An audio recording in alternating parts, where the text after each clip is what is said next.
ಇವತ್ತು ಒಂದು 10-15 ನಿಮಿಷದಲ್ಲಿ ಮಾಡೋ ಅಂಥದ್ದೊಂದು ಲಡ್ಡು ಮಾಡಿದ್ದೀನಿ. ಬೇಸನ್ ಲಾಡಿಗಿಂತ ಟೇಸ್ಟು ತುಂಬ ಚೆನ್ನಾಗಿ ಬರುತ್ತೆ. ಬೇಸನ್ ಲಾಡನ್ನ ತುಂಬ ಹೊತ್ತು ಉರಿಬೇಕು. ಇದೇನೂ ಇಲ್ಲ, ಸ್ವಲ್ಪ ಬಿಸಿ ಮಾಡಿದರೆ ಸಾಕು, ಜಾಸ್ತಿ ಉರಿಯೋದೂ ಬೇಡ. ರುಚಿಯಂತೂ ಅದ್ಭುತವಾಗಿರುತ್ತೆ. ಇನ್ನೇನು ಶ್ರಾವಣ ಮಾಸ ಬರ್ತಾ ಇದೆ. ಪಂಚಮಿ ಹಬ್ಬಕ್ಕೆ ಸುಮಾರು ಥರದ ಉಂಡೆಗಳನ್ನ ಮಾಡ್ತೀವಿ.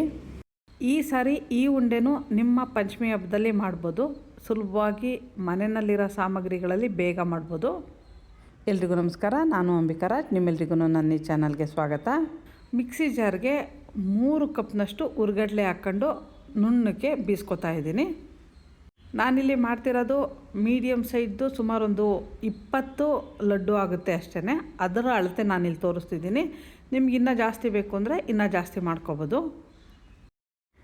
ಈ ಹಿಟ್ಟನ್ನೇನು ಜರಡಿ ಹಿಡಿಯೋದು ಬೇಡ. ಸ್ವಲ್ಪ ಸಣ್ಣಕ್ಕೆ ಅದರಲ್ಲಿ ರವೆ ಹಂಗೆ ಸ್ವಲ್ಪ ದಪ್ಪ ಇದನ್ನು ಚೆನ್ನಾಗಿರುತ್ತೆ, ಏನು ತೊಂದರೆ ಇಲ್ಲ. ಈಗ ಅದೇ ಮಿಕ್ಸಿ ಜಾರ್ಗೆ 1.5 ಲೋಟದಷ್ಟು ಸಕ್ಕರೆ ಹಾಕ್ಕೊತಾ ಇದ್ದೀನಿ. ಸಿಹಿ ಏನಾದರೂ ಜಾಸ್ತಿ ಬೇಕು ಅನಿಸಿದರೆ ಸಕ್ಕರೆನ ಇನ್ನೂ ಸ್ವಲ್ಪ ಜಾಸ್ತಿ ಬೀಸ್ಕೊಂಡು ಆಮೇಲೆ ನಿಮಗೆ ಬೇಕಾದಷ್ಟು ಸಕ್ಕರೆನ ಉಪಯೋಗಿಸಿದ್ರೆ ಆಯಿತು. ಇದಕ್ಕೆ 2 ಏಲಕ್ಕಿ ಹಾಕಿ ನುಣ್ಣಗೆ ಬೀಸ್ಕೊತಾ ಇದ್ದೀನಿ. ಈಗ ಇದನ್ನು ಒಂದು ಬಟ್ಲಿಗೆ ಹಾಕಿ ತೆಗೆದಿಟ್ಕೊತಾ ಇದ್ದೀನಿ.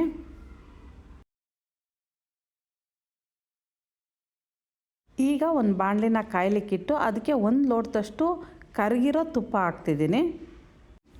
ತುಪ್ಪ ಸ್ವಲ್ಪ ಬಿಸಿ ಆದರೆ ಸಾಕು, ತುಂಬ ಕಾದು ಹೊಗೆ ಆಡಬಾರ್ದು. ತುಪ್ಪ ಬಿಸಿ ಆದ ತಕ್ಷಣ ಸ್ಟವ್ ಉರಿನ ಸಣ್ಣ ಮಾಡ್ಕೋಬೇಕು, ಇಲ್ಲ ಸ್ಟವ್ ಆಫ್ ಮಾಡಿದ್ರೂ ತೊಂದರೆ ಇಲ್ಲ. ಗೋಡಂಬಿ, ಬಾದಾಮಿ, ದ್ರಾಕ್ಷಿ ಯಾವ್ದು ಬೇಕಾದರೂ ಹಾಕ್ಕೋಬೋದು. ದ್ರಾಕ್ಷಿ ನಮ್ಮ ಮನೆಯಲ್ಲಿ ಇಷ್ಟಪಟ್ಟು ತಿನ್ನಲ್ಲ, ಹಾಗಾಗಿ ಬರೀ ಗೋಡಂಬಿ ಮಾತ್ರ ಹಾಕ್ಕೊಂಡು ಬೆಚ್ಚಗಾಗಿದೆ, ತುಂಬ ಉರಿಯೋದೇನು ಬೇಡ. ಈಗ ಇದಕ್ಕೆ ನಾವು ಬೀಸಿಟ್ಕೊಂಡಿರೋ ಕಡಲೆ ಹಿಟ್ಟನ್ನು ಹಾಕ್ತಿದ್ದೀನಿ. ಮೊದಲಿಗೆ ಒಂದು ಅರ್ಧದಷ್ಟು ಕಡಲೆ ಹಿಟ್ಟು ಹಾಕಿ ಚೆನ್ನಾಗಿ ಮಿಕ್ಸ್ ಮಾಡಬೇಕು. ಉರಿ ಸಿಮ್ಮಲ್ಲಿರಲಿ, ತುಂಬ ಹೊತ್ತೇನು ಇದನ್ನು ಉರಿಯೋದು ಬೇಡ. ಈ ಕಡಲೆ ಹಿಟ್ಟೆಲ್ಲ ತುಪ್ಪದಲ್ಲಿ ಚೆನ್ನಾಗಿ ಮಿಕ್ಸ್ ಆಗೋ ತನಕ ಕೈ ಆಡಿಸ್ತಾ ಇರಬೇಕು. ತುಪ್ಪ ಜಾಸ್ತಿ ಇರೋದ್ರಿಂದ ಕಡಲೆ ಹಿಟ್ಟೇನು ಗಂಟಾಗಲ್ಲ. ನಿಧಾನವಾಗಿ ಚೆನ್ನಾಗಿ ಮಿಕ್ಸ್ ಮಾಡ್ತಾ ಇದ್ದೀನಿ. ಕಡಲೆ ಹಿಟ್ಟು ಚೆನ್ನಾಗಿ ಮಿಕ್ಸ್ ಆಗಿದೆ. ಈಗ ಇದಕ್ಕೆ ಇನ್ನೂ ಉಳಿದಿರೋ ಕಡಲೆ ಹಿಟ್ಟನ್ನು ಸ್ವಲ್ಪನೇ ಹಾಕ್ಕೊಂತ ಮಿಕ್ಸ್ ಮಾಡ್ಕೊತ ಹೋಗಬೇಕು. ಈ ಹಿಟ್ಟು ಸ್ವಲ್ಪ ಗಟ್ಟಿ ಆಗಬೇಕು. ಅಲ್ಲಿವರೆಗೂ ಕಡಲೆ ಹಿಟ್ಟನ್ನು ಹಾಕ್ಕೊಂಡು ನಿಧಾನಾಗಿ ಸ್ವಲ್ಪನೇ ಹಾಕ್ಕೊಂಡು ಮಿಕ್ಸ್ ಮಾಡೋದು ಒಳ್ಳೆಯದು. ಒಂದೇ ಸಾರಿ ಅಷ್ಟು ಕಡಲೆ ಹಿಟ್ಟು ಹಾಕೋದು ಬೇಡ, ಒಂದೊಂದು ಸಾರಿ ಬೇಗ ಗಟ್ಟಿ ಆಗಿಬಿಡುತ್ತೆ.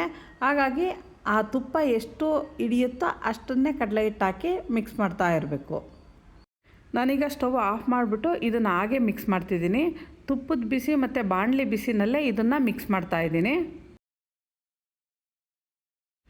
ಈಗ ಕಡಲೆ ಹಿಟ್ಟು ತುಪ್ಪ ಎಲ್ಲ ಚೆನ್ನಾಗಿ ಹೊಂದ್ಕೊಂಡಿದೆ. ಇದು ತುಂಬ ತೆಳುನೂ ಇಲ್ಲ, ತುಂಬ ಗಟ್ಟಿನೂ ಇಲ್ಲ. ಈ ಹಂತದಲ್ಲಿ ನಾವು ಕಡಲೆ ಹಿಟ್ಟು ಹಾಕೋದನ್ನು ನಿಲ್ಲಿಸಿ ಇದನ್ನು ಸ್ವಲ್ಪ ಹೊತ್ತು ತಣ್ಣಗಾಗೋಕ್ಕೆ ಬಿಡ್ತಾಯಿದ್ದೀನಿ. ತಣ್ಣಗೆ ಅಂದರೆ ನಾವು ಆ ಹಿಟ್ಟನ್ನು ಕೈನಲ್ಲಿ ಮುಟ್ಟೋವಷ್ಟು ತಣ್ಣಗಾದರೆ ಸಾಕು. ಈಗ ಇದಕ್ಕೆ ಸ್ವಲ್ಪನೇ ಸಕ್ಕರೆ ಹಾಕ್ಕೊಂತ ಮಿಕ್ಸ್ ಮಾಡ್ತಾ ಹೋಗಬೇಕು. ಸಿಹಿ ಜಾಸ್ತಿ ಬೇಕು ಅಂದರೆ ಇನ್ನೊಂದು ಸ್ವಲ್ಪ ಸಕ್ಕರೆನ ಬೀಸಿಟ್ಕೋಬೋದು. ನಾನಿಲ್ಲಿ 3 ಲೋಟ ಕಡಲೆಗೆ 1.5 ಲೋಟದಷ್ಟು ಸಕ್ಕರೆ ಉಪಯೋಗಿಸಿದ್ದೀನಿ. ಈಗ ಇದನ್ನು ಈ ಸ್ಪೂನ್ನಲ್ಲೇ ಮಿಕ್ಸ್ ಮಾಡ್ತಿದ್ರೆ ಸಕ್ಕರೆ ಎಲ್ಲ ಚೆನ್ನಾಗಿ ಹೊಂದ್ಕೊಳ್ಳಲ್ಲ. ಹಾಗಾಗಿ ಕೈನಲ್ಲೇ ಸ್ವಲ್ಪ ನಿಧಾನವಾಗಿ ಪ್ರೆಸ್ ಮಾಡ್ತಾ ಕಲಿಸ್ಬೇಕು. ಸಿಹಿ ಕಡಿಮೆ ಅನ್ನಿಸ್ತಿದೆ, ಇನ್ನೊಂದು ಸ್ವಲ್ಪ ಒಂದು 2-3 ಸ್ಪೂನ್ನಷ್ಟು ಸಕ್ಕರೆ ಹಾಕ್ಕೊಂಡ್ರೆ ಸಾಕು ಅನ್ನಿಸ್ತಿದೆ. ಟೇಸ್ಟ್ ಮಾಡಿ ನೋಡಿದೆ ಸಿಹಿ ಬೇಕು, ಹಾಗಾಗಿ ಇನ್ನೊಂದು ಸ್ವಲ್ಪ ಸಕ್ಕರೆ ಹಾಕಿ ಮತ್ತೆ ಮಿಕ್ಸ್ ಮಾಡ್ತಿದ್ದೀನಿ.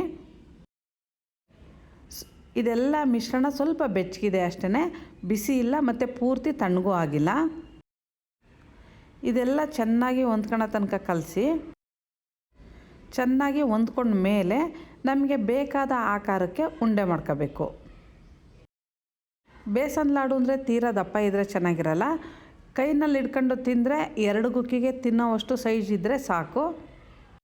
ಇದನ್ನು ಉಂಡೆ ಕಟ್ಬೇಕಾದ್ರೆ ಸ್ವಲ್ಪ ಪ್ರೆಸ್ ಮಾಡಿ ಕಟ್ಟಿ ಆಮೇಲೆ 2 ಕೈಗಳು ಮಧ್ಯದಲ್ಲಿ ಇಟ್ಕೊಂಡು ನಿಧಾನವಾಗಿ ತಿರುಗಿಸ್ತಾ ಇದ್ದರೆ ಉಂಡೆ ನೋಡಲಿಕ್ಕೆ ತುಂಬ ಸುಂದರವಾಗಿ ನಯವಾಗಿ ಬರುತ್ತೆ. ಇದೇ ರೀತಿ ಎಲ್ಲ ಉಂಡೆನೂ ಕಟ್ತಾಯಿದ್ದೀನಿ. ನನಗಿದು ಸುಮಾರು 20-25 ಉಂಡೆ ಆಗಿದೆ. ಈ ಥರ ಉಂಡೆ ಟೇಸ್ಟಲ್ಲಿ ನಿಮಗೆ ಬೇಸನ್ ಲಾಡು ಥರನೇ ಇರುತ್ತೆ. ಸುಮಾರು 1 ತಿಂಗಳು ತನಕ ನಾವು ಶೇಖರಿಸಿ ಇಟ್ಕೊಂಡು ತಿನ್ಬೋದು. ಮಾಡೋದು ಸುಲಭ, ರುಚಿನೂ ಚೆನ್ನಾಗಿರುತ್ತೆ. ನೀವು ನಿಮ್ಮ ಮನೆಯಲ್ಲಿ ಟ್ರೈ ಮಾಡಿ ನೋಡಿ. ಇಷ್ಟ ಆದರೆ ಲೈಕ್ ಮಾಡಿ, ಶೇರ್ ಮಾಡಿ. ನನ್ನ ಚಾನಲ್ಗೆ ಸಬ್ಸ್ಕ್ರೈಬ್ ಆಗದಿದ್ದರೂ ಸಬ್ಸ್ಕ್ರೈಬ್ ಆಗಿ. ನಮಸ್ತೆ.